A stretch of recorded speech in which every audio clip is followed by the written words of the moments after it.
इशारा किया है। तो इसलिए जुगों का ज्ञान सब भाई बहनों को जरूर होना चाहिए। और ये जुगों का धर्म यहाँ हमेशा रोज समझाया जाता है, कुछ थोड़ा थोड़ा जुगों का बयान रोज लाया जाता है, इसीलिए कि इसके बिना ज्ञान किए जो भक्ति की जाती है वो सही नहीं है। और उसके मेहनत और तकलीफ और समय तो अपना खर्च होता है, मेहनत और तकलीफ उठाने पड़ते हैं और समय भी खर्च होता है, परंतु उसका फल फायदा हासिल नहीं होता। इसलिए युगों के मुताबिक अब कलयुग है, कलयुग के धर्मानुसार सब भाई बहनों को भक्ति करना चाहिए। कलयुग का क्या तरीका है? तो कलयुग का तरीका सुर शब्द योग है, जो कि जितने संत हुए 1500 वर्ष के अंदर सभी सूरज शब्द कह रहे हैं। और आप लोग संतों के साहित्य को देखिए, संतों की वाणी देखिए, तो उसमें सब में आपको सूरज शब्द का जिक्र मिलेगा। लेकिन अफसोस है कि आजकल भाई बहन जो 1200 वर्ष के अंदर जो संत हुए हैं, वो दुनिया के हित के लिए संसार में आकर देही धारण किए और जीवों के लिए कितना फायदा उठाए, बल्कि जो जीव उनकी शरण में आए उनके कर्मों का भार अपने ऊपर लेकर के और उनके कर्मों को सूली की सजा सूली में मेट दिए हैं, ऐसे उपकारी संत होते हैं। तो उन संतों ने जो उनके समय में उनकी शरण में आए, उनको तो क्या नाम भक्ति का भेद और भाव और तरीका और भगवान के गुण रहस्य को बतलाया और करनी करा करके उनको तो ऊंचे पद में या भगवंत में तरबूत किया और लारियों के लिए वो वाणी वचन बना गए, वो वाणी वचन बना गए। अगर वो वाणी वचन न बनाए होते तो आज हम किसका उदाहरण देते, क्योंकि बिना उदाहरण के लोग मानते नहीं, लोगों को विश्वास नहीं आता। तो लारियों के लिए संत वाणी वचन बना गए।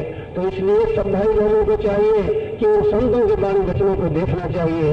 आप लोग जो पिछले युगों के ग्रंथ देखते हैं, पिछले युगों के ग्रंथ देखते हैं, संस्कृत को महत्व देते हैं, संस्कृत के ग्रंथों को देखते हैं, तो वो सब पिछले युगों के हैं। उसमें उसी युग के मुताबिक युक्ति और तरीका और साधन लिखा हुआ है। और उस युग में वो ग्रंथ काफी थे और उस युग में उन ग्रंथों से फायदा होता था। अब कलयुग में उन ग्रंथों के पढ़ने से कुछ अच्छे बुरे कर्मों का ज्ञान हो जाएगा, लेकिन साधना की युक्ति नहीं मिलेगी। साधना की युक्ति भगवंत को खुश करने की और भगवंत का दर्शन करने की युक्ति तो क्या नाम मौजूदा गुरु से मिलेगी। और जो संत अभी 1500 वर्ष के अंदर हुए हैं, इनकी वाणी वचनों में उसी मौजूदा यानी वर्तमान समय की युक्ति का इशारा किया गया है। और संत इन्हीं संतों की वाणी के प्रमाण देंगे, इन्हीं संतों की वाणी का प्रमाण देंगे। तो आप लोग पिछले ग्रंथों को तो ठीक है, उनको नमस्कार है, लेकिन अब मौजूदा संत या अभी जो ये वर्तमान कलयुग में जो संत हुए हैं, इन सब संतों की वाणी को देखिए और कोई सच्चा पूरा मौजूदा गुरु तलाश कीजिए, जिससे कि क्या नाम वो संतों की अनुभवी वाणी को आपको समझावें और समझा करके उसके मुताबिक आपको सब युक्ति बतावें कलयुग के धर्मानुसार। उस युक्ति की कमाई से आप थोड़े ही अरसे में अपना फायदा अपनी आंख से देखेंगे। तो इन संतों की वाणी आप पढ़िए, जैसे तुलसी के रामायण है और क्या नाम कबीर साहब की वाणी है, नानक साहब की वाणी है, राधा स्वामी साहब की वाणी है, इन संतों की वाणी को पढ़िए। और तुलसीदास जी, तुलसी साहब दो हुए हैं, यानी तुलसीदास जी तुलसीदास जी जब क्या नाम संवत 1680 में शरीर छोड़े, तब ये वहां पर यानी तुलसीदास जी का ऐसा है कि 1589 में आप प्रकट हुए थे। तुलसीदास जी 1589 में प्रकट हुए थे और ये वाल्मीकि के अवतार थे। लेकिन जब ये संसार में आए तो माया ने देखा कि ऊंचे पद से आया हुआ है, बहुत से जीवों को ले जा करके परम पद में पहुंचा देगा और मेरा भवसागर उजड़ जाएगा। इसलिए माया ने उनके प्रकट होते ही इन पर छापा डाली, जिसका नतीजा ये हुआ कि इनकी गई बेटी स्त्री के साथ हुई। लेकिन इनको ये वहां से शून्य से आए थे, वाल्मीकि की देवी से शून्य को पहुंचे हुए थे और वहां हंस पद्मी को प्राप्त हुए थे। देखो रामायण में तुलसीदास जी ने ये भी दर्शा दिया है कि भगवान राम जब वन को गए थे तब वाल्मीकि से स्थान पूछे कि मैं भगवान कहाँ रहूं, कहाँ पदी बनाऊं। तब वाल्मीकि जी ने उनको कैसा सुंदर स्थान बतलाया है, कैसा सुंदर स्थान बतलाया जो रामायण में लिखा हुआ है कि जो गुरु भक्त हों, जिनके अंदर आस्तिकता हो, जिनकी भक्ति में श्रद्धा हो, उनके हृदय में आप निवास कीजिए। ऐसे ऐसे स्थान बतलाया है, तुलसीकृत रामायण में लिखा हुआ है। बहुत बढ़िया, बहुत पवित्र कथा है। तो इस तरह से उन्होंने बतलाया। तो वही वाल्मीकि जी योग साधन करके, क्योंकि त्रेता में योग साधन होता था, योग साधन करके ब्रह्म पद को पहुंचे हुए थे और वहाँ वो हंस गति को प्राप्त थे। तब वहाँ ऊपर से निर्मल चैतन्य पद से हंस आए और उन्होंने वाल्मीकि के हंस से बातचीत किया। तब फिर उनकी सलाह से और उनकी प्रेरणा से ये तुलसीदास जी यहाँ संसार में आकर प्रकट हुए। वाल्मीकि का हंस संसार में आया और वही तुलसीदास जी के होकर के प्रकट हुआ। तब जब माया छापा डाली कि बहुत से जीवों को भवन ले जाएगा तो भवसागर हमारा उजड़ जाएगा, माया को ये सोच हुआ। तब माया उनको छापा डाली, उसका नतीजा ये हुआ कि गहरी इस प्रीति उनकी स्त्री के साथ में हुई। लेकिन ये वहाँ से समर्थ पुरुष की प्रेरणा से आए थे, तो समर्थ पुरुष ने इनको चिताया। वो समय आया तब स्त्री के बचनों से ही इनके दिल में ऐसा खटका लगा कि वो छोड़ छाड़ करके चल दिए। अब इनका जीवन चरित्र बहुत बड़ा है, इतना टाइम नहीं है, बल्कि उसको सब लोग कुछ कुछ जानते हुए हैं। इसलिए जब वो वहाँ गए स्त्री के तीर में और उसने क्या नाम इनको ये वचन कहे कि जितना प्रेम तुम्हारा हमारे से है, इतना अगर राम से होता तो काल से कंचन बन जाते। बस ये खटके इनके लग गए, क्योंकि ऊंचे मुकाम से आए थे। वो वचन का खटका लगा और उसी वक्त उसी पैरों एकदम पीछे पलटे और पलट करके फिर अपना जंगल का रास्ता लिए। फिर स्त्री ने बहुतों को बुलाया, भेजा और इनके वापस ले जाने के लिए बहुत से लोग आए, अच्छे अच्छे प्रतिष्ठित और बुढ़े बड़ेरे सभी आकर के इनकी मनवार किए। लेकिन फिर कहाँ पलटते हैं। जैसा कि कबीर साहब ने कहा है कि संत सती और सूरमा ज्ञानी, और ने कहा कि संत सती और सूरमा ज्ञानी और गजदंत एके विकस न बाहुरे जो दुर्जा ही अनंत। यानी संत और सती और सूरमा और ज्ञानी और हाथी का दांत, ये जब निकल गए तो फिर पीछे वापस नहीं पलटते, चाहे अनंत युग बीत जाए, ये भगवंत में ही जाकर के मिलते हैं। इसी कथन के अनुसार तुलसीदास जी फिर पीछे नहीं पलटे और फिर वो जा करके वो विरक्त विचरा करते थे और रात्रि में, दिन में तो कोई संत मिल जाता था उसके साथ साथ फिरते थे और रात्रि में जंगल में एकांत में जाकर किसी वृक्ष के नीचे बैठ करके प्रभु से प्रार्थना करते थे, रोते थे कि क्या प्रभु मेरा मनुष्य जीवन नहीं जाएगा। तब इस तरह से उनका नित्य था।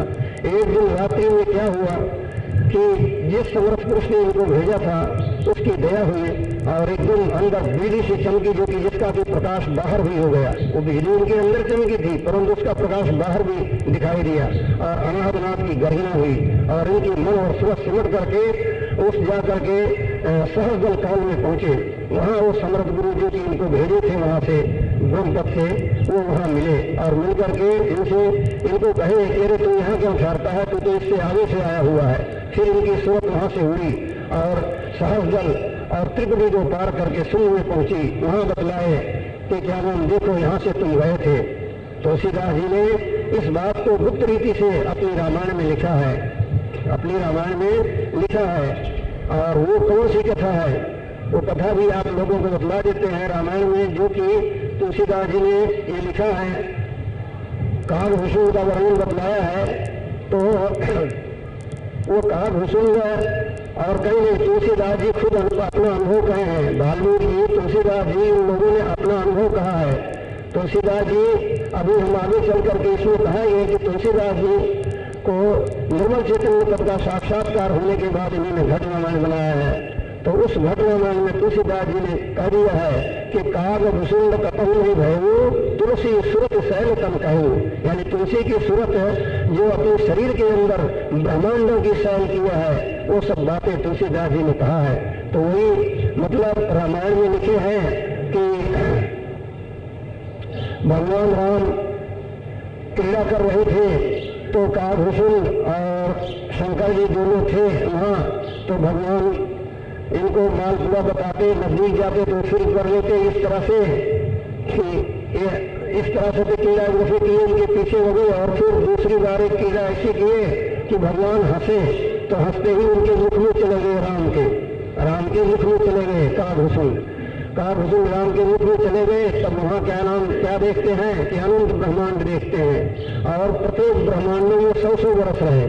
उसमें लिखा है रामायण में कि भगवान राम हंसे तो राम के हंसते ही काकभूषण जी राम के मुख में चले गए, और मुख में जाकर के उनके उदर में क्या देखते हैं कि अनंत ब्रह्मांड देखते हैं। और प्रत्येक ब्रह्मांडों में काकभूषण जी 100 वर्ष रहे। और फिर वहाँ काकभूषण की कुटिया भी मिल गई, उनकी कुटिया भी मिली, तो अपनी कुटिया में भी काफी अर्थ रहे। और फिर भगवान हंसे तो हंसते ही उनके मुख से बाहर आ गए। तो क्या देखिए कि 2 घड़ी हुआ था। अब ये क्या है? ये तुलसीदास जी की अनुभव वाणी है। आप इसमें रामायण में लिखे हैं। अब इसमें जो लोग उस अनुभव से वाकिफ हैं वो ऐसी शंका करेंगे कि भाई मुख में एक मक्खी चली जाए तो उदाट हो जाता है और नहीं ठहर सकती, इतना बड़ा कावला राम के मुख में कैसे चला गया, वो शंका होती है। दूसरी ये कि अनंत ब्रह्मांड दिखाई दे और प्रत्येक ब्रह्मांडों में 100 वर्ष रहे और कुछ समय अपनी कुटिया में थे और फिर बाहर आए तो 2 घड़ी हुआ था। ये क्या बात है?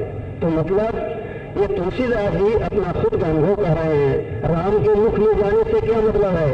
यानी ब्रह्मांड की चोटी पर, शून्य शिखर पर रंकार शब्द गूंज रहा है, वही पारब्रह्म परमात्मा है और वही रा शब्द है। उस रा शब्द से अर्ध मात्रा उठी है, रा शब्द की जो गुंजार हुई तो उसकी गुंजार से अर्ध मात्रा होकर के वो धारा नीचे उतरी और आकर के माया से मिल करके क्या नाम रूप धारण की। उसी को ओंकार कहते हैं। ओम में जैसे राम शब्द उच्चारण करो तो राम, रा पहले होता है और फिर सामनासिक बनता है। सामनासिक जो है वही अर्ध मात्रा है। वह आज जब आकर नीचे माया से मिली तो माया से मिलकर रूप धारण करी। यही ओंकार ब्रह्म है और यही प्रणव है। इसी को ब्रह्म की पहली शाखा कहते हैं। तो इस तरह से वह अहंकार शब्द गुजरा, वही अहंकार शब्द की धारा जो कि क्या नाम नीचे आकर के ओंकार से मिलकर के 3 कलाओं द्वारा त्रिलोकी की रचना करती है। उसी शब्द में जाकर के तुलसीदास जी की सूरत समाई। तो काकभूषण इसलिए कहा है कि जब तक जीव इस देही में रहता हुआ और इंद्रियों के पीछे है, इंद्रिय मुख वृत्ति है, इंद्रियों का भोग भोगता है, तब तक वो काग है। और जब गुरु की कृपा हुई और गुरु की शरण में जाकर के अंतर में सूरत धसी और सूरत धस करके चैतन्य धार शब्द को पकड़ी, चैतन्य धारा को शब्द को पकड़ करके और ब्रह्मांड में पहुंची और ब्रह्मांड में सैर करते हुए ब्रह्मांड के शिखर पर अलंकार पद में जाकर पहुंची। यही राम के मुख में पहुंचना और उसके उदर विषय यानी मतलब उस धारा के अंदर प्रवेश करके और सारे ब्रह्मांडों की सैर करना। तो सारे ब्रह्मांडों में जो एक ब्रह्मांड में 100 वर्ष रहना, इससे मतलब क्या है कि हर एक जगह 100 वर्ष की उम्र मानी गई है। 100 वर्ष की उम्र हर एक जगह मानी गई है। ब्रह्मांडों की तो अपने वर्षों से तो बहुत भारी है, लेकिन वहाँ एक माना गया है 100 वर्ष उम्र वहाँ भी मानी गई है। कैसे? जैसा कि अब हम थोड़ा वेदों का उपदेश सुनाते हैं, वेदों में ब्रह्मा विष्णु शिव के प्रति ऐसा लिखा है, इनकी उम्र बतलाई गई है कि यानी अब वो पैमाना हमें बतला रहे, इससे है भाई बहनों की समझ में आ जाएगा कि 100 वर्ष की उम्र मानी हुई है और ब्रह्मांडों की बहुत भारी उम्र है। अब वो क्या कि जैसे ब्रह्मा की, विष्णु की, शिव की यानी रुद्र की, इनकी सबकी 100 वर्ष की उम्र मानी गई। वो कैसे? इस तरह से कि ये सतयुग, त्रेता, द्वापर, कलयुग, ये 4 युग है। इन चारों युगों की एक चौकड़ी होती है। एक चौकड़ी में 45,20,000 वर्ष बीतते हैं। 45,20,000 वर्ष यानी 40 और 3 45,20,000 वर्ष एक चौकड़ी में बीतते हैं। तो इतने की एक चौकड़ी हुई। इसी तरह से 9 से 94 चौकड़ी का एक कल्प होता है। बस यही ब्रह्मा का एक दिन है। ब्रह्मा का यही एक दिन है। और फिर इतने की एक रात होती है, इतने ही की एक रात होती है। कितने की?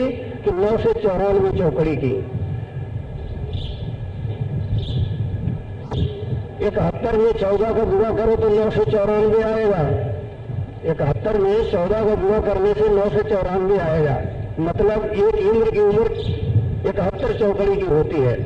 और ब्रह्मा के एक दिन में 14 इंद्र बीत जाते हैं। ब्रह्मा के एक दिन में 14 इंद्र बीत जाते हैं। तो 71 गुणे 14 बराबर होता है 9 से 94। तो 9 से 94 चौकड़ी का ब्रह्मा का एक दिन होता है। और इतने ही की फिर एक रात होती है। अब इसी दिन रात के हिसाब से 30 दिन का महीना और 12 महीने का साल, 100 साल ब्रह्मा की उम्र है। 100 साल ब्रह्मा की उम्र है। लेकिन इस दिन रात के हिसाब से, न कि अपने हिसाब से, मनुष्यों के हिसाब से नहीं। 9 से 94 चौकड़ी का एक दिन और इतने की एक रात, इस रात दिन के हिसाब से 30 दिन का महीना और फिर 12 महीने का साल, 100 साल ब्रह्मा की उम्र होती है। इसी प्रकार से साल की उम्र मानी गई है। अलग अलग है समय, दिन भी अलग अलग है। दिन जैसे ब्रह्मा का दिन बतलाया ना कि क्या नाम 9 से 94 चौकड़ी के ब्रह्मा का एक दिन होता है। और इसमें ब्रह्मा के एक दिन में 14 इंद्र बीत जाते हैं। 14 महीने या 14 इंद्र ब्रह्मा के एक दिन में बीत जाते हैं। तो इस तरह से ब्रह्मा का एक दिन, इतने का तो एक दिन हुआ और इतने की फिर एक रात होती है। जैसे अपने यहाँ 12 घंटे का दिन 12 घंटे का रात माना जाता है, या 16 घंटे 16 घड़ी का दिन 16 घड़ी की रात मानी जाती है। तो इसी तरह से ब्रह्मा का एक दिन और रात करीब 2000 चौकड़ी की होता है। चला रहे हैं, अब इसी विषय चल रहा है। तो इतने का तो एक दिन होता है, इतने की एक रात होती है। इसी दिन रात के हिसाब से 30 दिन का महीना और 12 महीने का साल और 100 साल ब्रह्मा की उम्र होती है। फिर 100 साल बीतने के बाद ब्रह्मा की मृत्यु हो जाती है। एक ब्रह्मा जब मर जाता है तब दूसरा बनाया जाता है। वो भी इसी कबर, इसी हिसाब से इतनी उम्र भोग करके, 100 वर्ष की उम्र भोग करके वो भी मृत्यु को प्राप्त होते हैं। फिर तीसरा मिलता है गरज की। इसी प्रकार से इतनी उम्र भोग करके जब 1000 ब्रह्मा मृत्यु को प्राप्त होते हैं तब विष्णु की एक घड़ी होती है। तब विष्णु की एक घड़ी होती है। अब एक पैमाना बतलाया जा रहा है कि सब जगह एक सी उम्र नहीं है। यानी 100 वर्ष की उम्र जैसा वर्ष बतलाया गया उस तरीके से 100 वर्ष की उम्र भोग करके एक ब्रह्मा मृत्यु को प्राप्त होते हैं। इस प्रकार से 1000 ब्रह्मा जब हो करके मृत्यु को प्राप्त हो जाते हैं तब 1000 ब्रह्मा की उम्र के बराबर, 1000 ब्रह्मा के होने के बराबर विष्णु की एक घड़ी होती है। विष्णु की एक घड़ी होती है। सो ये 32 घड़ी का दिन रात होता है। इसी घड़ी के हिसाब से ये घड़ी हुई, इस घड़ी के हिसाब से 32 घड़ी का दिन रात और घड़ी का दिन रात हुआ और 30 दिन रात का एक महीना हुआ और फिर 12 महीनों का एक साल हुआ इसी हिसाब से। और 12 महीनों का जब एक साल हुआ तो इसी साल से फिर 100 साल तक विष्णु भी जीते हैं। फिर 100 साल के बाद विष्णु की भी मृत्यु हो जाती है। जब एक विष्णु मृत्यु को प्राप्त हुए तब दूसरा विष्णु बनाया गया। फिर उतनी ही उम्र भोग करके उसी तरह 100 वर्ष की उम्र भोग करके मृत्यु को प्राप्त हुई है तब तीसरा। गरज की इसी प्रकार से जब 1000 विष्णु हो करके मृत्यु को प्राप्त होते हैं तब रुद्र का एक पल होता है। रुद्र का एक पल होता है। जब रुद्र का एक पल हुआ तो 60 पल की एक घड़ी मानी गई है शास्त्रों में, वेदों में 60 पल की एक घड़ी मानी गई है। तो इस घड़ी के हिसाब, इस पल के हिसाब से मतलब कि 1000 विष्णु के होने के बाद विष्णु की रुद्र की एक पल होता है। तो जब इस तरह से एक पल हुआ तो इसी तरह से इसी पल के हिसाब से 60 पल की एक घड़ी और 32 घड़ी का दिन रात और 30 दिन रात का महीना और 12 महीने का साल और 100 साल रुद्र ही जीते हैं। 100 साल रुद्र की ही उम्र होती है, फिर वो भी मृत्यु को प्राप्त होते हैं। इसी प्रकार से जब 16 रुद्र हो करके मर जाते हैं तब शक्ति के आधापन होता है, तब शक्ति का आधापन होता है। यहाँ तलब वेद का सिद्धांत है, इसके आगे संतों का भेद है। यहाँ तलब वेद कहता है। तो हमने वो जो ये बतलाया है, पैमाना इसलिए बतलाया है कि सब जगह एक सा वर्ष और घड़ी और दिन नहीं है, इस प्रकार से। तो अब जो ब्रह्मांडों का तुलसीदास जी ने लिखा है कि हम एक ब्रह्मांड में 100 वर्ष रहे, तो उन ब्रह्मांडों में 100 वर्ष रहने से मतलब ये है। और फिर लिख देते हैं आगे कि जब मैं राम के मुख से बाहर आया तो 2 घड़ी हुआ था। तो इसका मतलब ये है, ये भावार्थ ये है कि तुलसीदास जी जब ध्यान में बैठे तब ध्यान में बैठने पर जब अनाहतनाथ की गर्जना हुई और अनाहतनाथ को पकड़ करके उनकी सूरत जाकर सांस दल कौल में पहुंची, वहां से रंकार शब्द को पकड़ी, यही रंकार में प्रवेश करना, रंकार शब्द में प्रवेश करना यही राम के मुख में बैठना है। फिर रंकार शब्द में प्रवेश करके जब सूरत उसमें बैठी तब जा करके ओंकार ब्रह्म का दर्शन करती हुई और आगे चल करके शून्य में पहुंची। जब शून्य में पहुंची तब ओंकार जो राम है वही अनंत त्रिलोकीनाथों का नाथ है, जैसा कि वाल्मीकि के वर्णन में रामायण में आया है। वाल्मीकि ने कहा है कि गूढ़ और फल समान तो माया, फल ब्रह्मांड अनेक निकाया। भगवान राम से वाल्मीकि ने कहा कि प्रभु आपकी माया गूलर के फल के समान है, गूलर के वृक्ष के समान है। जैसे गूलर के वृक्ष में झुमके झुमके फलों के लगते हैं, एक एक झुमकों में 100 200 250 फल लगते हैं, इसी तरह से आपके उसमें रोम रोम में अनंत ब्रह्मांड माया के रचे हुए स्थित हैं। तो इस तरह से क्या नाम मतलब कि उस जब उनकी सूरत उस रंकार में प्रवेश करी, यही राम के मुख में बैठना है। और जो ब्रह्मांड है अनंत ब्रह्मांडों में सूरत पहुंच गई, क्योंकि रंकार पद से ही सारे ब्रह्मांडों में चेतन धार जा रही है और सारे ब्रह्मांडों की रचना उस रंकार पद से हो रही है। और वही रंकार की चेतनता सब ब्रह्मांडों में और सब ब्रह्मांड के धनियों में, दिक्पालों में, सभी में जा रही है। तो उस जब रंकार पद में तुलसीदास जी की सूरत पहुंची तो वहां से सारे ब्रह्मांडों में पहुंच गई और सारे ब्रह्मांडों में पहुंच करके उनके आदि से लेकर के यानी उत्पत्ति से लेकर के प्रलय तक का हाल उनका मालूम कर लिया। यही 100 वर्ष वहां रहना है, यही 100 वर्ष रहना है। यानी हर एक ब्रह्मांड में उसकी उत्पत्ति से लेकर के महाप्रलय तक का हाल उसका उनको ज्ञान हो गया, महाप्रलय तक का ज्ञान उन्हें प्राप्त हो गया। यही उन ब्रह्मांडों में 100 वर्ष रहना है। और ये तुलसीदास जी 2 घड़ी तक ध्यान में बैठे थे। 2 घड़ी के बाद जब सूरत अपने शरीर में आई तब वहां लिख दिए है कि जब राम हंसे फिर वापिस आ गए उधर से तो 2 घड़ी हुआ था। मतलब उस रंकार शब्द में प्रवेश कर गई उनकी सूरत और जाकर के सारे ब्रह्मांडों को देखा और ब्रह्मांडों की उत्पत्ति से लेकर प्रलय तक का हाल मालूम करना, यही 100 वर्ष उसमें रहना है। यानी हर एक की उम्र 100 वर्ष मानी गई है, तो ब्रह्मांडों की भी उम्र 100 वर्ष की मानी गई। तो ब्रह्मांडों की उत्पत्ति से उनके प्रलय तक का हाल मालूम हो जाना, यही उत्पत्ति से प्रलय तक रहना मतलब 100 वर्ष उसमें रहना है। और जब अपनी सूरत को उतारे मतलब 2 घड़ी तक ध्यान किए थे, 2 घड़ी के बाद सूरत को वापिस उतारे और फिर शारीरिक व्यवहार में लग गए। तो तुलसीदास जी ने अपनी अनुभव को मिलाते रामायण में लिखी है। तुलसीदास जी की रामायण बहुत गूढ़ है, एक अद्वितीय पुस्तक है। उसमें जैसा गुरु मिले और जैसा गोता लगावे वैसा ही ज्ञान ले सकता है। तो पंडितों से तो हमने किसी से पूछा नहीं और उनका ज्ञान उनके पास है।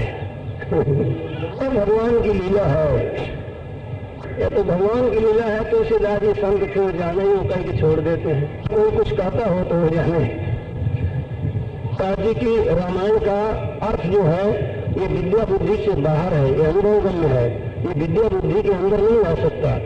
तुलसीदास जी परम संत थे, उन्होंने जो कुछ लिखा है वो सब विद्या बुद्धि से बाहर है। इस तरह से क्या नाम अभी ब्रह्मांडों की सैर किए और ये इसका जो अभी उनका बयान कर रहे थे कि उन्होंने काग-भूषण के द्वारा मतलब कि जब तक सूरत जीव अपना इंद्रियों के घाट पर कार्रवाई करती थी, इंद्रिय भोगों की, तब तक वो काग थी।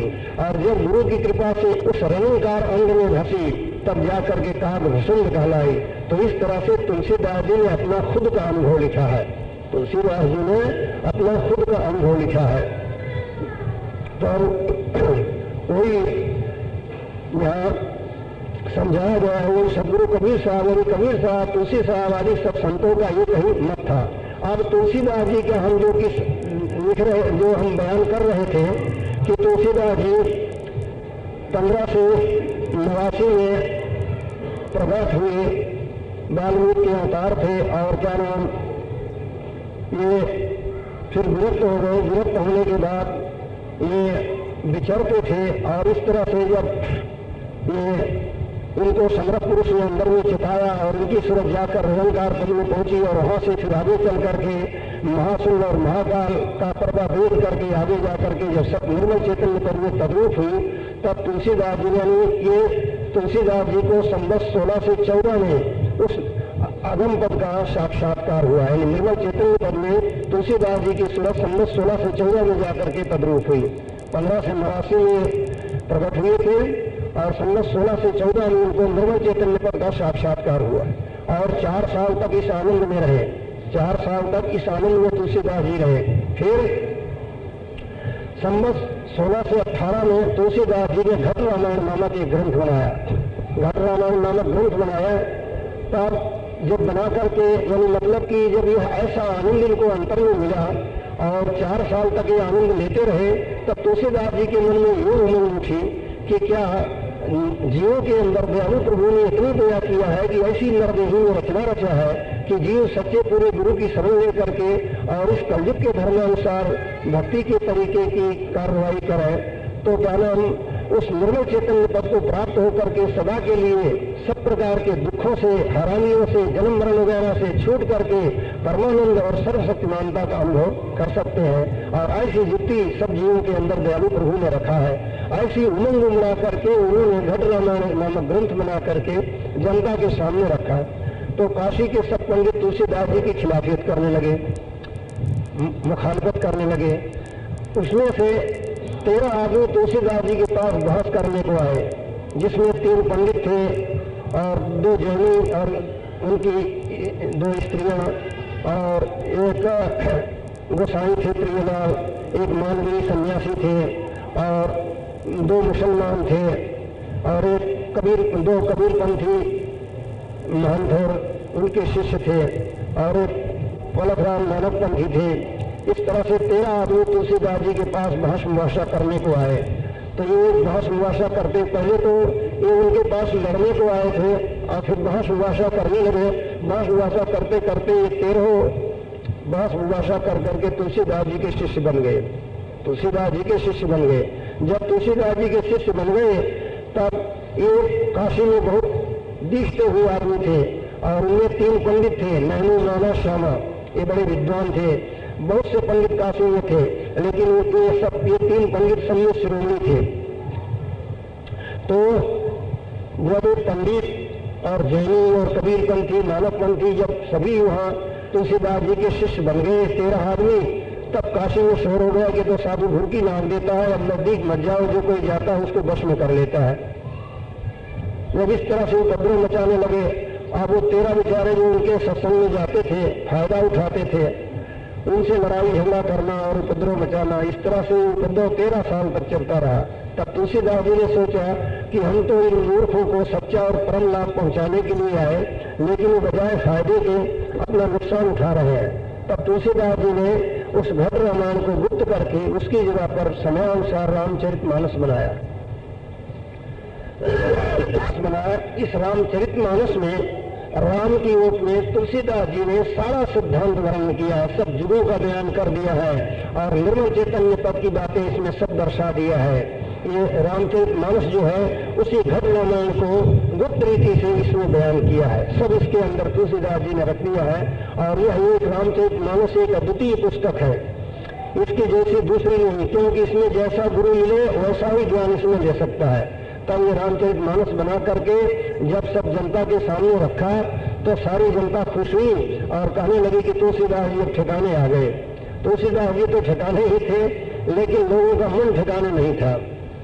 तो इस तरह से तुलसीदास जी जब जीवों को फायदा पहुंचाते हुए और संवत 1680 में वर्णा और अस्सी नदी के संगम पर शरीर को त्याग करके अपना निज धाम में जा करके निर्मल चैतन्य पद में तद्रूप हुए, तब जो कि उन 13 को उन्होंने उपदेश दिया था उनका काम पूरा नहीं था, मतलब वो निर्मल चैतन्य पद में तद्रूप नहीं हुए थे।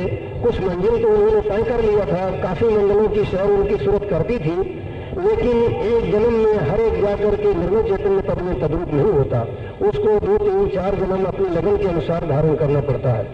तो इसलिए तुलसीदास जी के वो शिष्य जो थे उन शिष्यों का काम पूरा नहीं बना था। तब तुलसीदास जी निर्मल चैतन्य पद से मौज ला करके और उस अंतर ध्यान होने के 140 वर्ष पीछे, वही संवत 1680 में तो शरीर छोड़े थे, और उसके 140 वर्ष पीछे तो 1820 होगा शायद, 1820 में 1820 विक्रमी में ये जा करके राजा पूना के यहाँ प्रकट हुए। राजा पूना के यहाँ प्रकट हुए, राजा पूना के यहाँ प्रकट हुए। वहाँ इनका नाम था श्यामराव पेशवा। ये बाजीराव पेशवा के बड़े भाई थे, इनका नाम श्यामराव पेशवा था। उनके पिता छोटे ही पन से ज्ञान और भक्ति की बहुत ऊंची ऊंची बातें करते थे। इनके पिता को संदेह हुआ कि कहीं बड़ा होने पर ये बैराग न ले ले जाए। इस संदेह को मिटाने के लिए उन्होंने छोटेपन में इनकी शादी कर दिया, लेकिन शादी होने पर, बड़े होने पर भी ये अपने ब्रह्मचर्य में पक्के रहे और स्त्री से अलग रहे। तो काफी बड़े हो गए, यानी राज का संभालने काबिल हो गए, तब उनके पिता ने इनको राज्यभिषेक करने की जिक्र इनसे किया। तब उन्होंने अपने पिता से भक्ति और ज्ञान की बातें किया। इनके पिता निरुत्तर हो गए, लेकिन फिर भी वो इनको राज्यभिषेक करने का मुहूर्त निकलवा करके और सब तैयारी करते रहे। नतीजा ये हुआ कि जब तुलसीदास जी ने इन्होंने देखा है श्यामराव ने कि कल राज्यभिषेक होगा, तो आज ही ये पिता से आज्ञा लेकर के हवाखोरी के लिए बाहर जाने के लिए तैयार हुए। इनके पिता ने जाना कि ये शायद चले जाएंगे, इस संदेह से की निवृत्ति के लिए उन्होंने इनके साथ में 20 सवार दिए, 20 घोड़े के सवार दिए और उनको हुक्म दिया कि तुम इनके साथ जाओ और उनको हवाखोरी करा करके वापस ले आना। जब ये 20 सवारों के साथ कोर्ट से बाहर निकले, तब मोड़ से ऐसी आंधी उठाए कि आंधी उठ करके अंधेरा छा गया।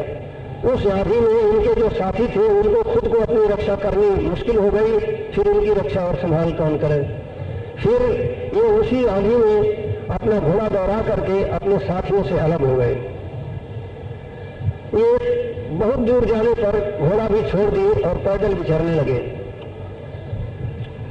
इनके पिता ने चारों तरफ सवार दौड़ाए और बहुत कुछ इनका खोज किया, लेकिन कहीं पता न लगा।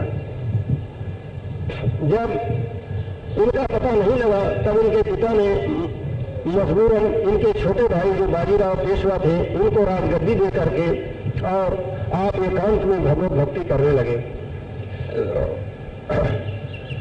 बाजीराव को अंग्रेजों ने नगर कैद करके गंगा के किनारे बिठूर भेज दिया था। हम विचरते हुए ये भी तुलसीदास जी ये विचरते हुए इनके बड़े भाई जिनका नाम श्यामराव था, ये गंगा के किनारे किनारे विचर रहे थे। विचरते विचरते ये उसी जगह बिठूर में जहाँ की बाजीराव का डेरा पड़ा हुआ था पहुंच गए। बाजीराव के द्वारपाल पंडित ने उनको पहचान लिया। वो पहचान करके जा करके बाजीराव से कहा कि हो आपके बड़े भाई साहब आए हैं। बाजीराव ने सुनते ही नंगे पैरों नंगे सिर दौड़े और जा करके इनके चरणों में पड़ गए और बड़े आदर सत्कार के साथ इनको सुखपाल में बैठा करके अपने डेरे में लाए।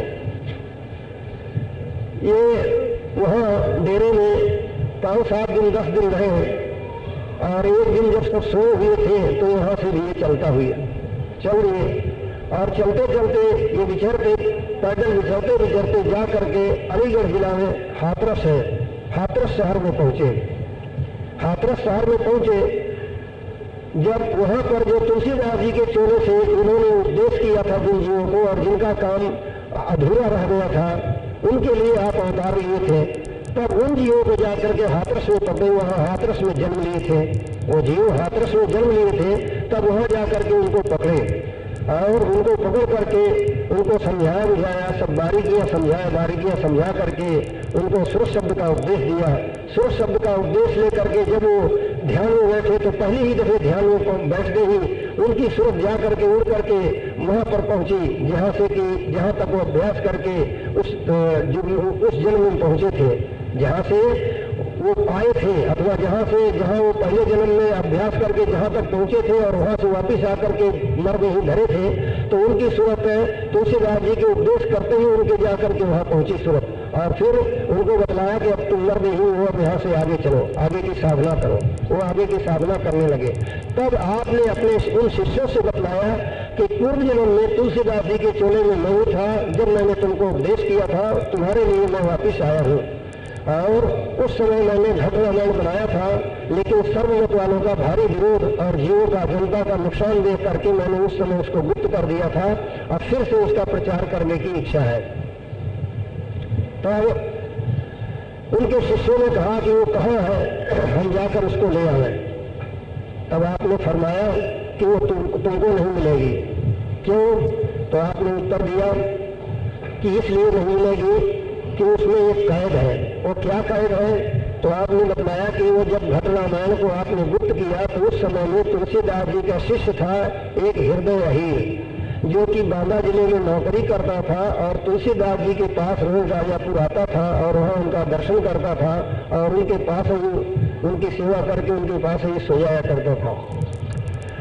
तो जब तुलसीदास जी काशी गए तब वो भी नौकरी छोड़कर काशी चला गया और तुलसीदास जी की काशी का ही था, काशी में जाकर तुलसीदास जी की सेवा में रहा करता था। तुलसीदास जी ने उसका पूर्ण दया किया था और उसको ये सुर शब्द का उपदेश दे करके, दया का बल देकर, करनी करा करके उसको जा करके निर्मल चैतन्य पद में पहुंचाया था, क्योंकि वो पहले जन्म से तुलसीदास जी की सेवा करता हुआ आ रहा था। तो उस हृदय अहीर के यहाँ तुलसीदास जी ने उस घट रामायण को रख दिया था और उससे कह दिए थे कि ये पोथी आज से किसी को तुम दिखाना मत, और जब कभी कोई इस पोथी को मांगने आवे तो इसमें क्या लिखा है बिना पोथी देखे जो बता देवे उसको देना। और ये बात तुम जब शरीर छोड़ना तो तुम्हारे लड़के से कह देना कि ये पोथी किसी को देवे नहीं। जो कोई मांगने आवे तो उससे पूछे कि उसमें क्या लिखा है, बिना पोथी देखे जो बता देवे उसको देवे। तुम तुम्हारे लड़के से कह देना और तुम्हारा लड़का जब शरीर छोड़ने लगे तो अपने लड़के से कह देगा। इसी तरह पीढ़ी दर पीढ़ी चारण देते जाना। ये तुलसीदास जी कह करके अपने शिष्य हृदय हीर को घट रामायण दिए थे। तो तुलसीदास जी ने जब ये बात अपने शिष्यों से कहा हाथरस में, तब उनके शिष्य फिर चुप रह गए और तुलसीदास जी आप स्वयं, आप श्यामराव, आप जब ये इस तरह से उन्होंने बतलाया तब उनके शिष्यों को अचरज हुआ और फिर आप स्वयं काशी पधारे और वहाँ उनका हृदय हीर का पोता परपोता था, उससे जाकर कहे कि भाई तुम्हारे दादा परदादा हृदय हीर थे, उनको हमने एक पोथी दिया था घट रामायण नाम की, सो हमें दे दो। तब उनके लड़के ने कहा कि महाराज आप उनको पोथी देने कब गए? हमारे दादा परदादा हृदय हीर को तो बहुत वर्ष बीत गया, आप उनको पोथी देने कब गए? जब हंस दिए आप, बोले हाँ ये बात तो भाई सत्य है, लेकिन उन्होंने कुछ और कहा है। बोले हाँ क्या कहा है? बोले ये कहे हैं कि जो उसमें लिखा है वो बिना देखे जो बता देवे उसको देना। तब आपने कहा कि बस यही बात रखो, तुम लेकर पोथी दूर खड़े हो जाओ, हम बता देंगे उसमें जो लिखा है। तब वो पोथी लाया और लेकर के दूर खड़ा हो गया। आप सब बता दिए कि पहले इसका वर्णन है, इसका वर्णन है, इसका वर्णन, सारे शीर्षक उसने का बतला दिया। जब वो आप पोथी आपको दिया और आपके चरणों में पड़ा, फिर आपने उसके सिर पर हाथ रख करके उसे भी सतमार्ग का उपदेश दिया। उपदेश दे करके और पोथी ला करके अपने शिष्यों को हाथरस में बतलाया। तब इनके शिष्यों ने इनको तुलसी साहब के नाम से मशहूर किया। इनका नाम था श्यामराव पेशवा, बाजीराव पेशवा के बड़े भाई थे, और उनके शिष्यों ने फिर इनको तुलसी साहब के नाम से मशहूर किया। और राधा स्वामी साहब जो आगरे में हुए हैं वो इन्हीं के शिष्य थे। इन्हीं राधा स्वामी साहब तुलसी साहब के शिष्य थे। और वो हाथरस में इनकी समाधि मौजूद है, इनकी समाधि बनी हुई है। जहाँ आप विराजते थे और जहाँ आप समाधि लिए हैं वो हाथरस में मौजूद है। तो फिर उस चोले से, तुलसी साहब के चोले से फिर आपने फिर घट रामायण का प्रचार किया और अब वह Ghat Ramayan Belvedere press Allahabad में छपी हुई है। तुलसीदास जी ने इस रामचरितमानस को बनाया और पहले घट रामायण बनाया था। तुलसीदास जी का यह रामचरितमानस जो है अनुभवगम्य ग्रंथ है। तो वही सदगुरु कबीर साहब ने इस शब्द में दर्शाया है कि भाई मूल भेद कुछ और है। ये जो पिछले युगों की कार्रवाई सब करते हो वो इस युग में वो फायदा, उससे फायदा नहीं उठा सकते। उसका जो फल और फायदा है वो भी उस पिछले युग में जिस समय की गुरुओं ने जारी फरमाया था उस समय करने से उसका फल और फायदा हासिल होता था।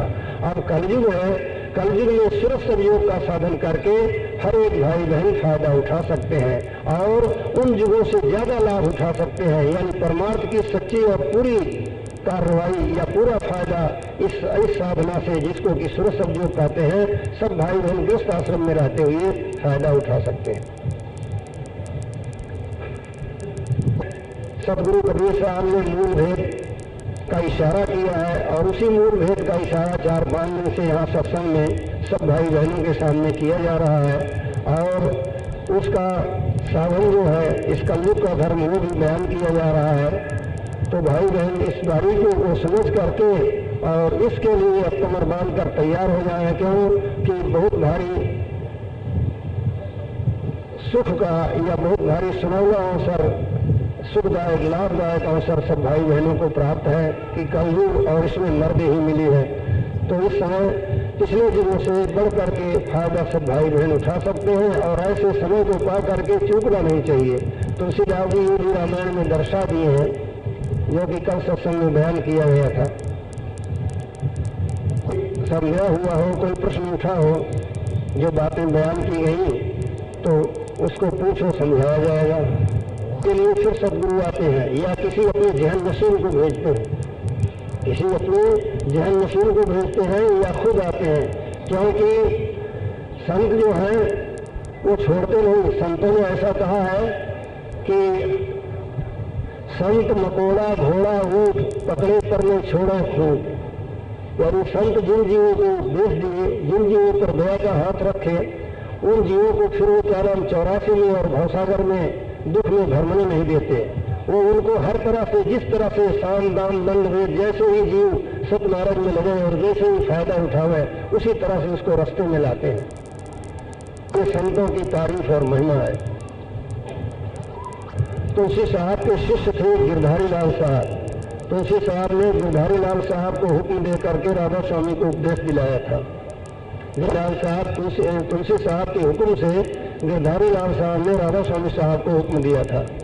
राधा स्वामी साहब की ऐसी कैफियत है, राधा स्वामी साहब ने खुद अपने हिदायतनामे में लिखा है, जब मंजिलों का बयान किए थे, मतलब कि ये फारसी का थे, उन्होंने फारसी में, लेख तो हिंदी में है लेकिन मजमून और शब्द फारसी के हैं। तो लिखते हैं कि जब उन्होंने ये बतलाया है कि भाई जर और जन और औलाद, यानी धन और स्त्री और संतान की चाहना को तकदीर के हवाले करके मुकद्दम फकीरों की सोहबत करनी चाहिए, यानी मुख्य फकीरों की, संतों की सोहबत रखनी चाहिए। जो कोई परमार्थी है उनके लिए हिदायत कर रहे हैं कि परमार्थियों को चाहिए कि धन, स्त्री और संतान की चाह को तकदीर के हवाले छोड़ दो है और मुख्य संगत संतों की करे, संगत की संतों की संगत मुख्य रखे। और ये भी बतलाया है कि संतों में उस संत की संगत करनी चाहिए जो कि, तो उनका फारसी में लिखा हुआ है, उन्होंने फारसी में कहा कि जो कि सुल्तान दस्तार के सगल का शामिल हो। मतलब इसका हिंदी में वो है कि उस संत की संगत करनी चाहिए जो कि सुवत्सर योग के अभ्यास का अभ्यासी हो। जो सूरज योग के अभ्यास का अभ्यासी हो, ऐसे संत की संगत करनी चाहिए। अगर सूरज योग का भेदी गुरु न मिले तो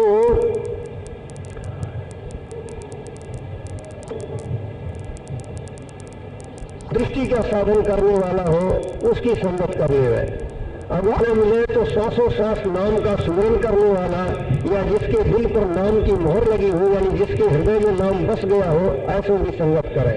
इससे भी कुछ थोड़ी बहुत सफाई होगी, लेकिन सूरज की चढ़ाई का जो फायदा है वो तो सूरज योग अभ्यासी से, सूरज योग के अभ्यासी संत मिलेंगे, उन्हीं से फायदा होगा। इसलिए मुख्य संगत और पूर्ण लाभ की संगत सूरज अभ्यासी की होनी चाहिए। तो ऐसे संत मिल जाए सूरज योग के अभ्यासी, तब उनसे सूरज योग का उपदेश लेकर के और उनकी समांगति लेकर के, उनकी दया का बल लेकर के तुम इस अभ्यास को करो। और इस अभ्यास को रोज 3-4 घंटा, यानी 3-4 घंटा मतलब कि 3-4 दफे, अगर जितना ज्यादा देर तक तुमसे नहीं बैठा जाए, अगर एकदम से तुम 2-3 घंटा बैठ जाओगे तो तुम्हारा मन भागने लग जाएगा। इसलिए क्या करो कि जब फुर्सत मिले तो आधा घंटा, पौन घंटा, आधा घंटा, पौन घंटा बैठो, लेकिन 3 दफे 4 दफे रात और दिन में 3 दफे 4 दफे 5 दफे 6 दफे जैसी फुर्सत मिले, जैसी आधा घंटा, पौन घंटा इस अभ्यास को करो। और तुम्हारा मन भरम और चिंताएं उठावे तो गुरु से जाकर के प्रार्थना करो, गुरु से अर्ज करो, गुरु फिर उसकी युक्ति बताएंगे। और गुरु की देख रेख से और तुम अपनी मेहनत से फिर इस अभ्यास में तरक्की करोगे। जब इस अभ्यास में तुम तरक्की करोगे तो तुम्हारे सूरत पहले दिमाग के मुकाम पर पहुंचेगी, दिमाग के बिंदु पर। दिमाग के बिंदु पर मन और सूरज जब सिमट करके पहुंचेंगे, फिर वहां से उस शब्द की डोरी पकड़ करके सहस्रदल कमल में पहुंचेंगे। सहस्रदल कमल जो है, यही क्या नाम 14 लोक बैराग का रखने वाला है। और यहाँ त्रिलोकीनाथ का दर्शन पाओगे। और फिर तुम्हारे सूरज को गुरु फिर आगे चलाएंगे, फिर आगे का शब्द पकड़ करके तुम्हारे सूरज सहस्रदल ओंकार पद में यानी त्रिकुटी में पहुंचेगी, जिसको कि वेदों में महाआकाश भी कहा गया है, इसी को त्रिकुटी भी कहते हैं। वहां पहुंच करके ओंकार ब्रह्म का दर्शन करेगी। और फिर वहां से आगे शून्य में पहुंचेगी, जिसको कि मानसरोवर कहते हैं और इसी को ब्रह्म सागर भी कहते हैं। और यही से तो यहाँ पहुंचेगी तुम्हारी सूरत। और यहाँ पहुंच करके रमणकार पुरुष का, निर्गुण निरंजन का या निर्गुण राम का दर्शन करेंगे। इस बयान को करते हुए राधा स्वामी साहब फरमाते हैं कि इस फकीर की रूह ने भी यहाँ मुद्दत कसीर कलाम की थी। मतलब इसका ये होता है, जो कहते हैं इस शून्य का वर्णन करते हुए कहते हैं कि इस साधु की सूरत भी यहाँ काफी अरसे तक, मान अरसे तक यहाँ ठहरी थी। और फिर गुरु की मदद से आगे चली, गुरु की मदद से आगे चली। और फिर आगे का बयान मंडलों का उन्होंने लिखा है। तो सब मंडलों का बयान आगे फरमाते हैं कि वहां से फिर आगे चली तो महाशून्य का पर्दा देखना मुश्किल हो गया। फिर बिरह उठा, फिर बिरह से गुरु प्रकट हुए। गुरु प्रकट होकर के महाशून्य जो महाकाल और महामाया का मैदान है उसको पार किया। उसको पार करके फिर उनकी सूरत सत्य देश में पहुंची। वहां सत्य पुरुष सदगुरु का दर्शन किया और आगे अलखगन के पार यानी आदि धाम को पार करके जा करके आदि धाम सदगुरु में पहुंची। जा करके निज सदगुरु में या परम गुरु में, जिसको अनामी पुरुष कहते हैं, उसका दर्शन किया और दर्शन करके उसी में तद्रूप हो गई। वही सत्य पद और निर्मल चैतन्य पद है। इस तरह से राधा स्वामी साहब ने बयान किया है। इनका नाम था श्री दयाल सिंह साहब। और इन्होंने इस तरह से अभ्यास करके तुलसी साहब की शरण में जा करके और सूरज शब्द का उपदेश लेकर के, ये भी शून्य से आए हुए थे और अभ्यास करके इनकी सूरज शून्य में पहुंची। और तुलसी साहब की दया और मदद से ये महाशून्य का पर्दा भेद करके और सतपद में, सतलोक में पहुंच करके और उसके सतपद के परे अनामी पद में जा करके तद्रूप हुए। तो इस तरह से राधा स्वामी साहब ने फिर सदगुरु पद का उपदेश किया। जैसा कि उनकी वाणी में है। वो कहते हैं कि सतगुरु का नाम पुकारो, सतगुरु को हीरे धारो, सतगुरु का करो भरोसा, फिर करो न कुछ अफसोसा, सतगुरु गति अब सुन मुँह से, कहीं जात नवंचक मुँह से। यानी सतगुरु की गति मेरे से कहो सुनो तो क्या वो जरा भी तिनका भी उसका बयान मेरे मुँह से नहीं हो सकता। तो इस कदर सतगुरु की गति हमें अपार उन्होंने बतलाया है। इनके गुरमुख शिष्य है राय शालिग्राम साहब, जो कि हुजूर महाराज के नाम से मशहूर थे। वो 7 गुरु की पदवी को प्राप्त हुए थे, यानी वो शून्य तक उनकी रसाई थी। उन्होंने उस मंडल के धनी की मर्यादा रखने के लिए राधा स्वामी साहब की उनकी गुरु भक्ति बड़ी जोरदार थी। इन्होंने साहब जो परम संत थे उनको प्रसन्न करके भक्ति करके उनसे ये इजाजत ले लिया कि आगे जीव ऐसे नहीं होंगे जो कि सत्पथ और सदगुरु भक्ति करें। ज्यादातर इसमें विद्या बुद्धि के लोग आगे चल करके बहुत शामिल होंगे और गुरुवाई की तरफ सब झुक जाएंगे, फिर जीवों का नुकसान होगा। इसलिए आप राधा स्वामी नाम चलाने दीजिए। तब राधा स्वामी तब उन्होंने सूर्यवाल सिंह साहब ने मंजूर फरमाया और इन्होंने फिर राय शालिग्राम साहब ने राधा स्वामी नाम चला दिया। और ये जिज्ञासुओं को ये तर्जुमा कर दिया कि सूर्यवाल सिंह साहब जो थे उनकी धर्म पत्नी का नाम था नारायणी देवी, और उन्होंने नारायणी का तर्जुमा किया राधा, क्योंकि जैसे नारायण शब्द देवी में आया है तो नारायण से मतलब क्या है? संस्कृत में कहते हैं नार के माने होता है जल, ऐन माने घर। तो जल में है जिसका घर वो है नारायण। तो जल में किसका घर है? ओंकार का। यानी शून्य जो है जिसका हमने बयान किया कि शून्य, तो वो शून्य कोई ऐसा आकाश नहीं है जैसे कि विद्वान लोग समझ जाते हैं कि शून्य माने आकाश। तो ये शून्य नहीं कि शून्य माने आकाश हुआ कुछ नहीं, मतलब कि वो शून्य जो है वहाँ श्वेत प्रकाश है। जैसे जल का रंग होता है सफेद, इसी तरह से उसका श्वेत प्रकाश है। और वहां पहुंच करके चैतन्य जीवात्मा 5 तत्व 25 प्रकृति 3 गुणों से शून्य हो जाती है। इसलिए संतों ने महात्माओं ने उसको शून्य कहा है। मतलब 5 तत्व 25 प्रकृति 3 गुण और अंतःकरण और 10 इंद्रियां वगैरह से शून्य हो जाती, मतलब इनकी किसी की गम वहां नहीं है। और वहां श्वेत प्रकाश है जल के रंग का। बल्कि कबीर साहब ने अपनी वाणी वचनों में उसी को जलवंगी कह करके बयान किया है। तो इसलिए संतों ने उसे शून्य कहा है। तो उस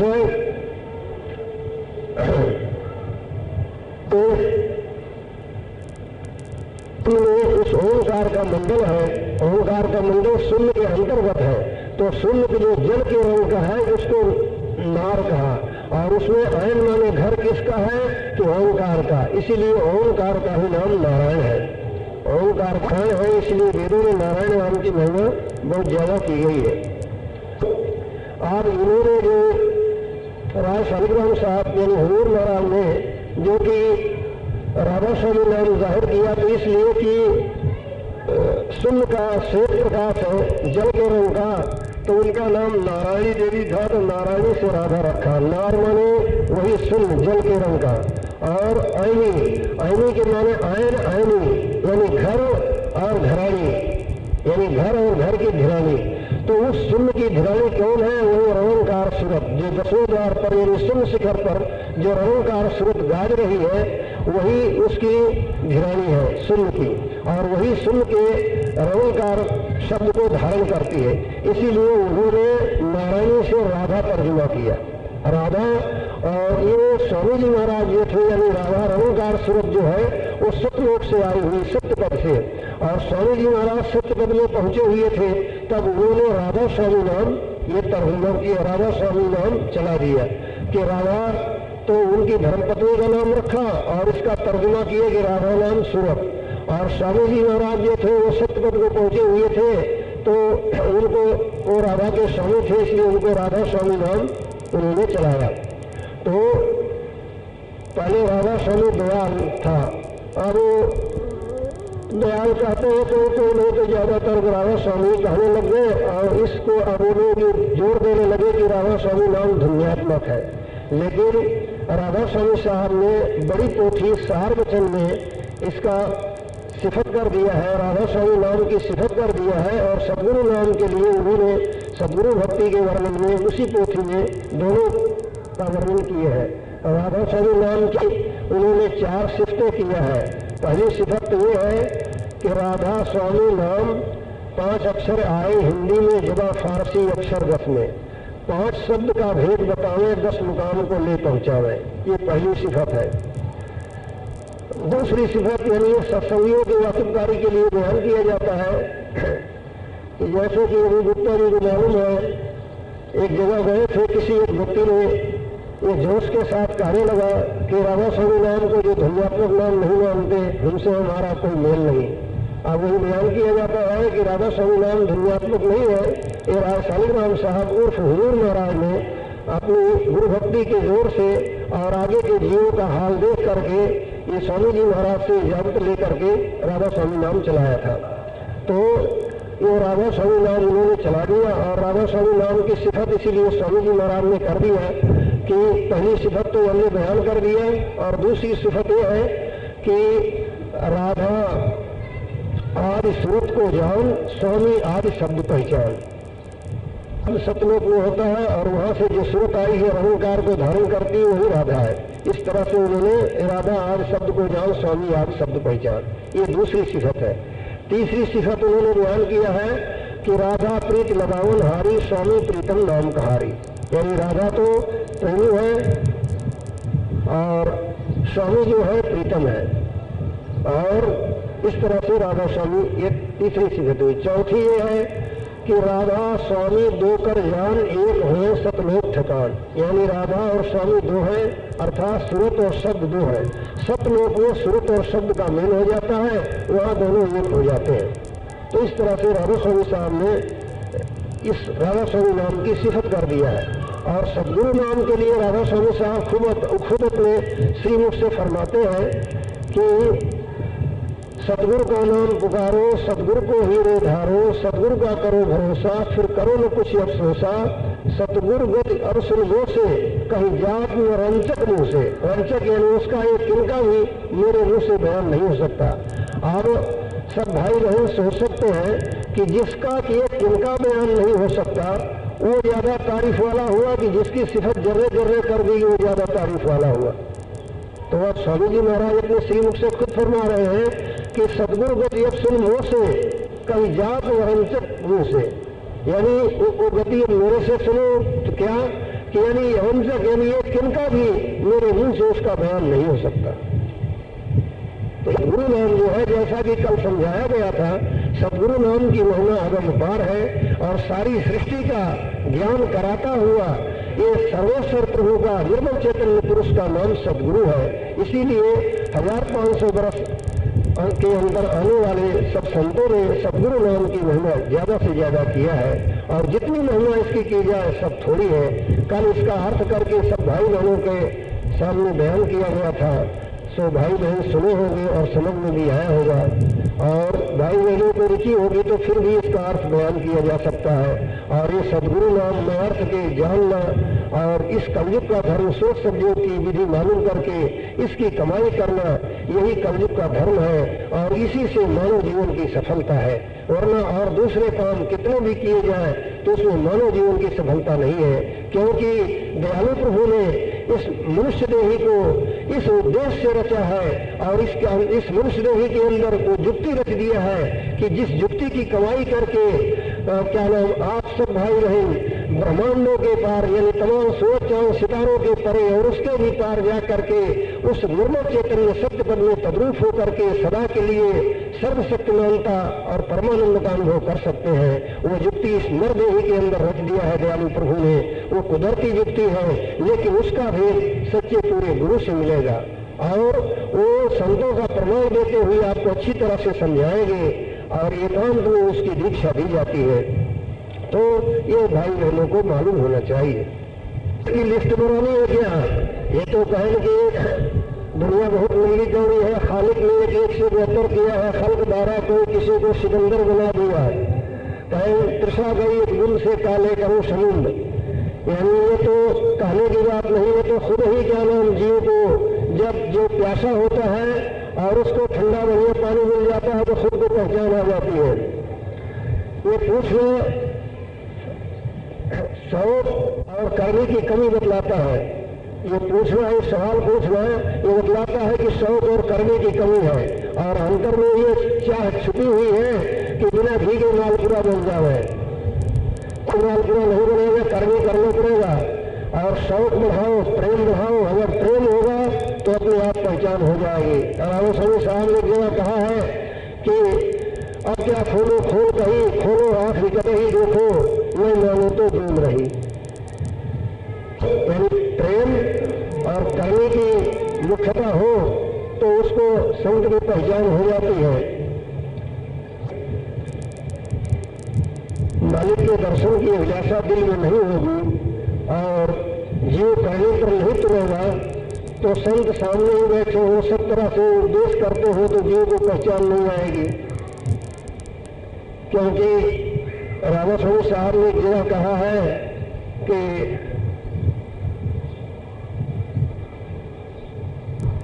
तो फारसी में शब्द है, उसका माने हिंदी में ये होता है कि उन्होंने कहा है कि दीवा का आशिक पतंगा होता है, मक्खी को दीवा का इश्क नहीं होता। मक्खी को दीवा का इश्क नहीं होता। तो मतलब जिन जीवों के अंदर ये ख्याल है कि भगवंत कोई, परमात्मा कोई है और वो कैसा है, उसका दर्शन हमें कैसे हुए, क्या ऋषि मुनियों ने, संतों महात्माओं ने सब अपने अपनी वाणी में बयान किया है, उसकी महिमा किया है, कभी हम भी उसका दर्शन करेंगे, ये ख्याल उठ करके और उनकी छाती भर आती है और उनकी नींद उड़ जाती है। ऐसों को संतों की पहचान होती है। या कुछ थोड़ा बहुत जिसके अंदर ऐसा अंकुर उदय हो गया है, दर्शन का आस्तिकता जगी है और कुछ वो आस्तिकता आगे बढ़ रही है, तो उनको भी थोड़ी बहुत पहचान आ सकती है। वरना ये पूछने का काम नहीं है। पूछने से तो बस यही कि जो सुरक्षित योग का उपदेश करते हो और सारा आदि अनादि का भेद बतलाते हो, सब जीवों का हाल बतलाते हो, उनसे उपदेश लेकर के शब्द की कमाई करो। जब कुछ कर भी करोगे तो अपने आप पहचान आएगी। और हिदायत नामे में भी रामास्वामी साहब ने यही कहा है, इतना 100 की कमी बतलाता है। घड़ी गुण छोटे हैं और उनके जो है उनके तो न मालूम कितने बार ये अब बतला दिए ना कि सतयुग त्रेता द्वापर कलयुग, ये चारों युगों की एक चौकड़ी होती है। तो ये 994 चौकड़ी का तो ब्रह्मा का एक दिन होता है, फिर वह मनुष्यों का कहाँ गिनती रही, मनुष्यों की गिनती नहीं रही। सतयुग तो उनके एक दिन में सतयुग 994 बार बीत जाता है। उनके लिए सतयुग वगैरह नहीं है। सतयुग तो सतयुग त्रेता द्वापर तो ब्रह्मा के एक दिन में हजारों बार बीत जाता है, हजारों बार बीत जाता है। सतयुग त्रेता कलयुग का उन पर असर कुछ नहीं पड़ता, उन पर असर कुछ नहीं पड़ता। तो पूछने का मतलब कुछ और है, लेकिन तो उसका इजहार नहीं कर सकते हो। तुम्हारा पूछने का मतलब ये है कि जैसे अपने इस पृथ्वी पर सतयुग त्रेता द्वापर है, कलयुग 4 युग है, ऐसे ही युग ब्रह्मांड में भी है क्या? पूछना तो वो चाहिए, लेकिन तुम पूछ नहीं सके। अब इसका उत्तर ये है कि हाँ, ब्रह्मांड में भी युग है, ब्रह्मांड में युग है। ब्रह्मांडी युगों को क्या कहते हैं? जैसे अपने यहाँ 4 युग है मनुष्यों के लिए, इसी तरह से ब्रह्मांड में भी 4 युग है। वो 4 युग कौन है? वो 4 युग है कमोद, कंकवत, दीर्घमाल और बलभद्र। ये 4 युग ब्रह्मांड के हैं, उनसे उन लोगों का हिसाब रहता है। ये सतयुग त्रेता से नहीं रहता। तुम्हारा पूछने का आशा ये था, लेकिन उसका इजहार तुम नहीं कर सके। ब्रह्मांड में 4 युग है, कमोद, कंकवत, दीर्घमाल और बलभद्र। ये 4 युग ब्रह्मांड के हैं। गणना से तुम्हें क्या करना है? तुम तो अपने फायदे की बात सोचो। वहां की गणना से तुमको गुरुवाई करना है क्या है? और फिर गुरुवाई में भी इसकी जरूरत नहीं है। वहां की गणना से कोई इख्तियार थोड़ी करना है। क्या नाम, ये साइंस की बातें थोड़ी है कि क्या है। वहां की बातें मन बुद्धि और वाणी से परे हैं, जहां गिनती ही नहीं काम करती, वहां की गणना पूछते हुए कौन सी समझदारी है? वहां की गणना कैसे हो सकती है? जहाँ की सबसे नीचे का दर्जा, जहाँ से कि यूनानी रचना शुरू होती है, उसको क्या नाम ऋषि मुनियों ने मन बुद्धि वाणी से परे कह लिया है, गणना काम ही नहीं कर सकती। फिर उसके पार का हाल पूछते हो कि वहाँ गणना क्या है। अभी तो सैकड़ों बार, हजारों बार सब भाई बहनों को समझा दिया गया कि वहाँ गिनती काम नहीं कर सकती, अनुमान काम नहीं कर सकता। जो कुछ इशारे में ध्यान किया जाता है उसको शुद्ध बुद्धि से, प्रेम की उमंग से समझो, तब समझ में आएगा। वो कहना वहाँ गणना वगैरह का काम नहीं है। यहाँ की बातें तुम वहाँ बताते हो, हर एक बातें यहाँ की, यहाँ से वहाँ मिलान करते हो। अब यहाँ तो क्या नाम हर एक बातें क्या नाम मायाकृत है और नाशवान है, वहाँ की बातें यहाँ से थोड़ी मिल सकती, वहाँ गुंजाइश नहीं है। वो तो एक निराली बातें हैं। अब यहाँ से क्या नाम ये ताराओं के लिए ही पुराण में लिख दिया गया कि गिनती नहीं हो सकती। अगणित सस्ती चतुरानन अगणित सरिसिंधु कानून तुलसीदास ने रामायण में लिख दिया कि बेशुमार सूरज और चांद अनगिनती, इनको अनगिनती कर दिया है। फिर इसके पार की रचना की गणना क्या हो सकती है? वहाँ गिनती ही नहीं, फिर किस गिनती में बताया गया? इससे अपने सब भाई बहनों को कोई फायदा नहीं है, कोई फायदे की बात नहीं है। कोई फायदे की बात पूछना चाहिए जिससे कि मन बस में आवे, मन को स्थिर होवे, कोई फायदे की बात हो पूछनी चाहिए। इसमें क्या फायदा? कहने के लिए ये होना चाहिए कि किस तरीके से हम इस जीते जागते इस देही से अपने अंतर का आनंद ले सकते हैं, और कैसे हम अंतर में आंखें नीचों का अंधेरा दिखलाई देता है, हमको अंतर में प्रकाश कैसे हो, और हम किस कदर आसमानी रचना की सैर कर सकते हैं, ये बातें सब भाई बहनों के लिए जरूरी है। और इसमें जो कोई संशय हो या कोई संतों की महिमा और भेद या कलयुग का धर्म या जुगों के धर्म में किसमें इसमें क्या विशेषता है, पिछलों में क्या कमी थी, ये सब बातें सब भाई बहनों को जानने की जरूरत है। ये सब बातें सब भाई बहनों को जानने की जरूरत है। ये सब भाई बहन जो कि यही आज 4-5 दिन से समझाया जा रहा है, इसको सब भाई बहन जान करके और अपना फायदा उठाएं और अच्छी तरह से इसका आनंद लें। इस नरदेही में रहते हुए मतलब ये है कि कर्म करने पर है, खाली उपदेश लेने से कुछ नहीं होगा। अगर आप उपदेश लेकर के और वही रफ्तार में ढंगी जो पहले थी सुधर भी है, मतलब कि वही दुनिया की चाल ढाल बनी रही, दुनिया में वही वो चाल रही, तो उपदेश लेने में कुछ